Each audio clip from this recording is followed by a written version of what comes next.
Greetings everyone, Jim Cameron here, and I'm videoing in from New Zealand where I'm finishing Avatar 3. Okay, so I'm not an AI researcher or expert at all, I'm just a storyteller, but I'm here today because my passion for AI and robotics goes far beyond the big screen. I'm fascinated by technology, how it shapes our world, where it's headed, its impact on society, and I have been since I was a kid, reading every science fiction book I could get my hands on. I've pushed tech boundaries myself as a means to my storytelling, and also as an explorer. I've engineered robotic vehicles for my deep ocean expeditions, but they were remotely piloted vehicles. There was no AI involved. So this fusion of AI and robotics that's happening right now is one of the most thrilling technological leaps of my lifetime. We're no longer just building machines that execute commands. We're designing systems that can learn, adapt, and even evolve on their own. And I'm a huge fan of what AI and robotics can do for society at large, but especially in my own two areas of personal passion, art and storytelling on the one hand, and science and exploration on the other. And I don't believe in being a Luddite. I see a lot of my Hollywood peers acting like a mob with pitchforks and torches, but no genie goes back in the bottle once it's out. So I'm gung-ho, I'm leaning in.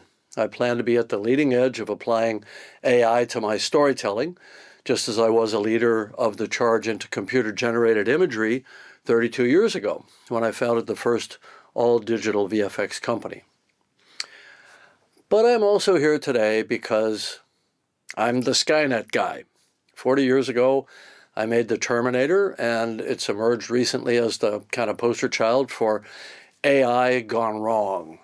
Every time I go to some AI conclave, whenever I put my hand up, the researchers all laugh before I've even said anything. Because the Skynet problem is an actual thing. I see it in articles almost every day.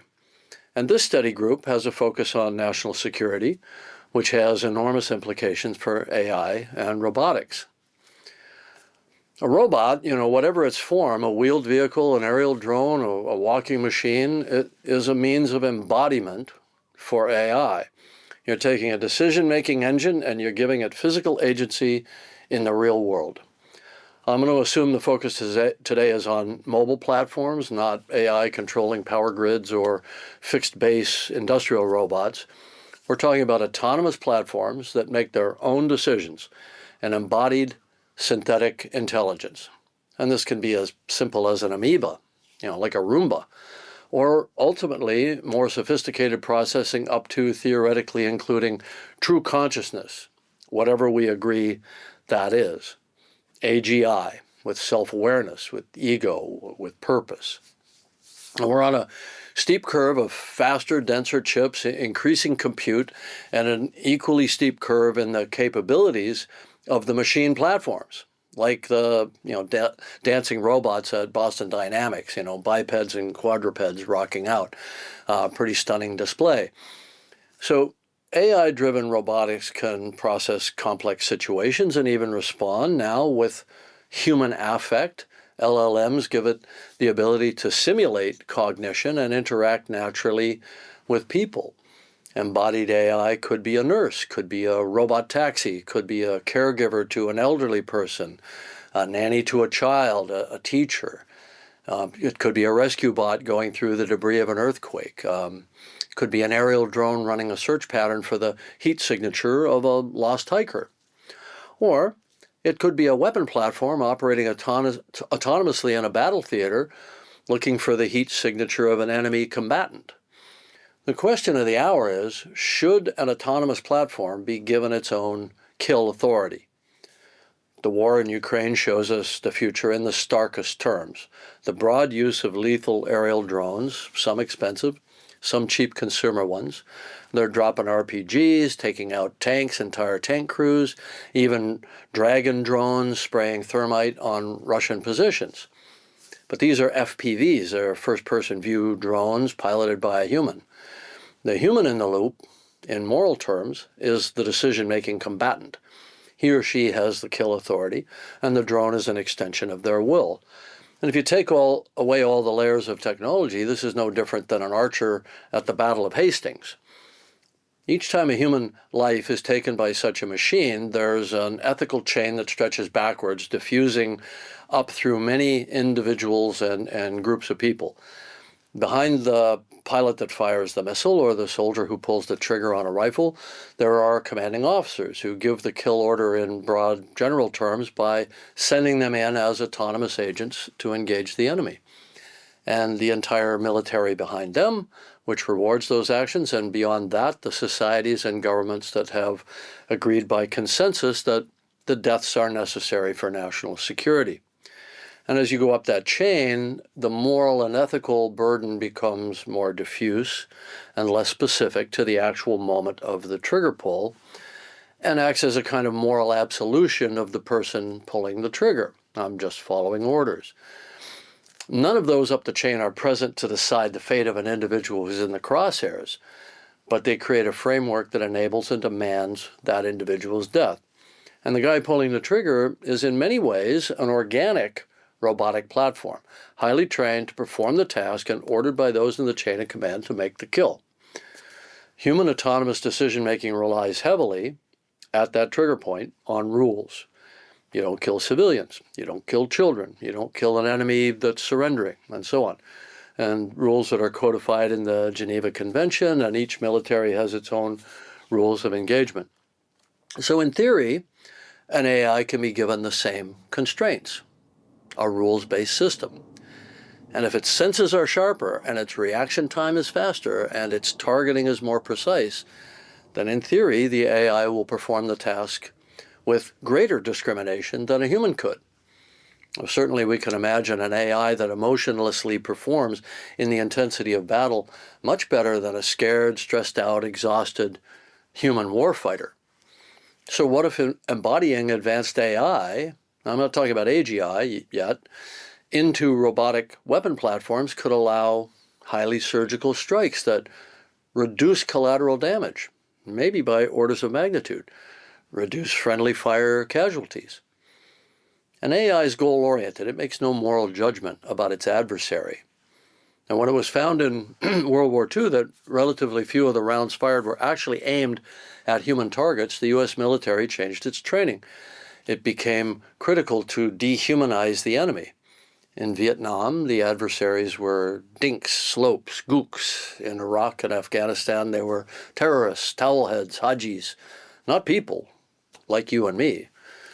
An AI doesn't require a dehumanized enemy because it already couldn't care less. It may sound just like us on ChatGPT, but it's a stochastic parrot. It's a human simulator.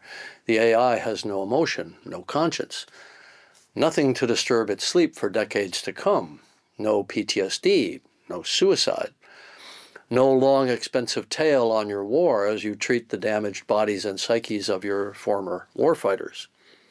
But most importantly, far fewer solemn uniformed figures ringing the doorbells of wives and mothers, and therefore far less outcry from the home populace.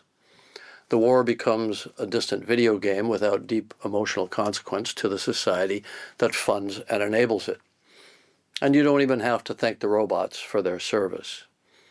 In a war against terrorists, you can eliminate the human shield problem with targeted strikes against individuals. Bombing Hamas leaders with kilotons of high explosives caused insane collateral damage and had huge political backlash. Surely AI-driven autonomous robots, tunnel-clearing swarm bots, could have done the job with orders of magnitude less civilian casualties. Here's another compelling argument. You have no choice, because your adversaries are not as plagued by morality as you are. Would Putin hesitate to build kill authority into robots? No. He has zero respect for human life, not Ukrainian citizens, not even his own soldiers. Would Hamas, which uses its own people as living blast shields, hesitate? No. The only limitation on such adversaries is cost and access, not morality. So that's a ticking time bomb. How quickly are these guys going to get this stuff? Good argument so far, right? Yeah. Let's build these autonomous AI guys. Here's where it gets tricky. How far out is AGI? A year? 5 years? Maybe 10? That's your real ticking time bomb.